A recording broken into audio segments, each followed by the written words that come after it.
Hi everyone. On September the 12th, 1966, the Monkees television show debuted, so it's a 50-year anniversary, and I figured that the best way to celebrate was to show my Monkees vinyl collection. Now, some of this stuff is on a couple of 45 picture sleeves that I can't locate somewhere in here with my other 45s, but I have 99.9% of the stuff here, so I'm going to show it.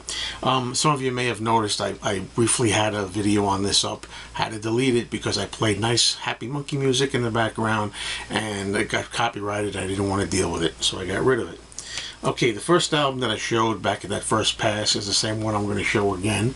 First, it's the brand new album here, Good Times, brand new Monkees release, and I gotta say it's a really good album.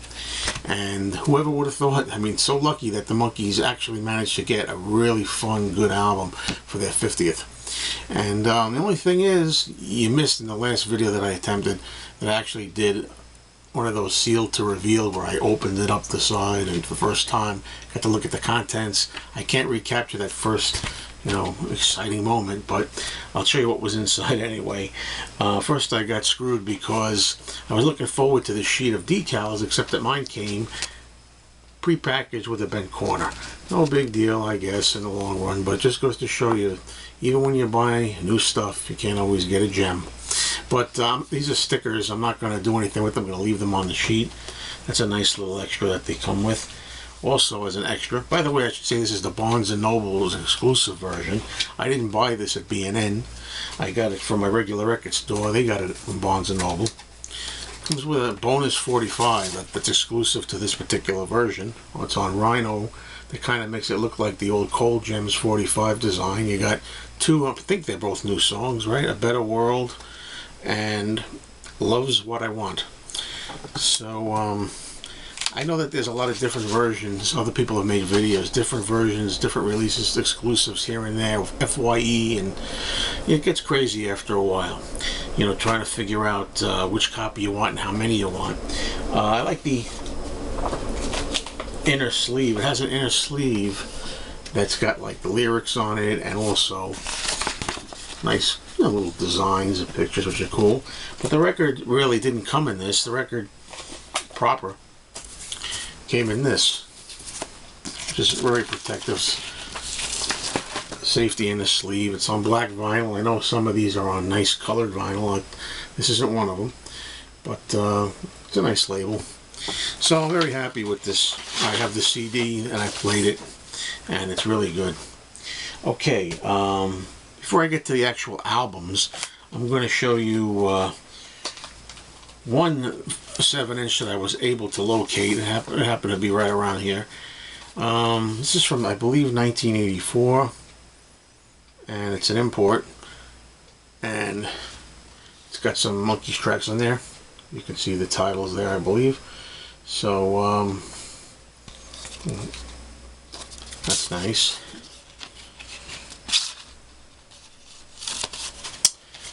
Okay, on record store day, I went absolutely crazy trying to locate this. It's very hard to find. I finally got it, I think a while after record store day. It wasn't on actual record store day. This is number 1365, limited edition out of 5,000. And I'll take the actual record out of here because it's fun. It's a nice design. It's the Monkees guitar with the record, and it's got a couple of songs on here. Saturday's Child is on one side, and you got one of my favorites, a Mike Nesmith song, You Just May Be the One, on the other side. So that was nice to have. And now what's left here are going to be all 12-inch albums,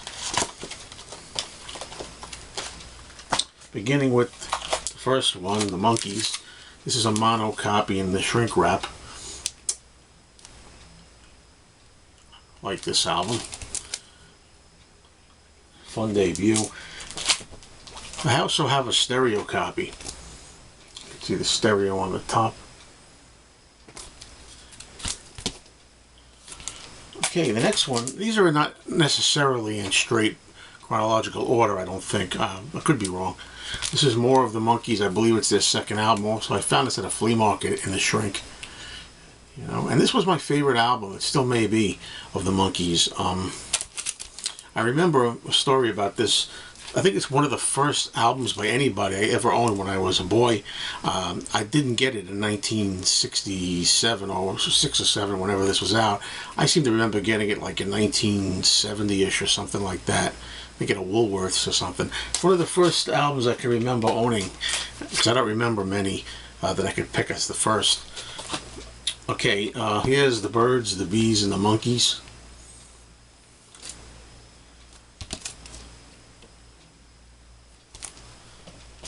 And then we have Pisces, Aquarius, Capricorn, and Jones Limited. This one seems to be in the shrink also.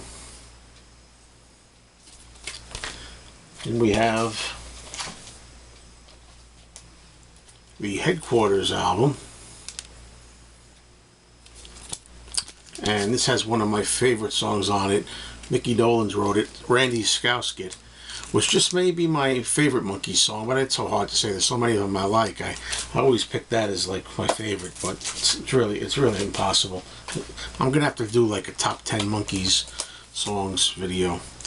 Just recently got this at the flea market. It's a pretty nice copy of the original version of Head, with the foil wrap on it. I had it like backwards. Ha ha ha!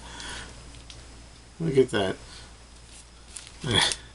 That's pretty good. It's a zany movie, right? So it's pretty zany. Okay, recently I got this, the Monkees Instant Replay. Well, the cover was in fantastic condition, but when I got the record out, I realized the wrong record was in here. It was the Birds, the Bees, and the Monkees. So I have to be on the lookout for a better disc. Okay, here's a record I got recently that I'd never heard before, and I played it, and I liked most of it. Changes. Hey, Monkees fans out there, what's your opinion on this one? I was surprised I liked a lot of the stuff on it. First listen anyway. Okay, oh,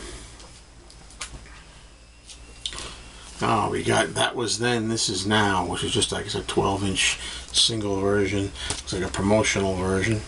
A brand new 1986 recording. Okay, the only solo one that I have by any of the Monkees is this one by Michael Nesmith, which I like the cover on that. I like the look for my something different. Infinite Rider on the Big Dogma. And I played a lot of this too, which I liked. You know, I was just thinking too, I did have the first Davy Jones album. I believe it was called David Jones. I couldn't find that around here, and I'll be honest with you, I did remember playing it and not liking it. I don't know if it's one that I kind of like traded or sold off to make money for other records. I don't know, but anyway. And there's an autograph copy I have hanging up of Headquarters, signed by Mickey Dolenz. Got that at the Beatle Fest. And so that's it. I gotta say, I have an opportunity to see the Monkees again. They're going to be playing around. I've seen them in concert, I think 3 times. I get the 2000s decades all mixed up. I mean, one year is just like any other to me. I know I saw them twice when they had Davy, Peter, and Mickey.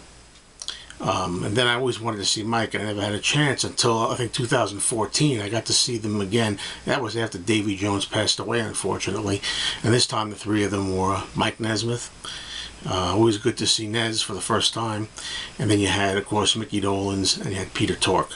So that's it. This new opportunity I have to see them just has 2 Monkees, and you're going to have you know, I think just right, Mickey and Peter. It gets confusing after a while. I mean, I'll see them in almost any combination. I mean, I'd see Mike Nesmith and Mickey Dolenz if there were only 2 of them, but I don't think I want to see Peter Tork and Mickey Dolenz. Sorry, Peter, but that's how I feel about it right now. So remains to be seen whether I'm going to go to another show of theirs or not and see them. But anyway, I thought I would do this, and I hope you enjoyed it. And let's get the Monkees in the Rock and Roll Hall of Fame, huh?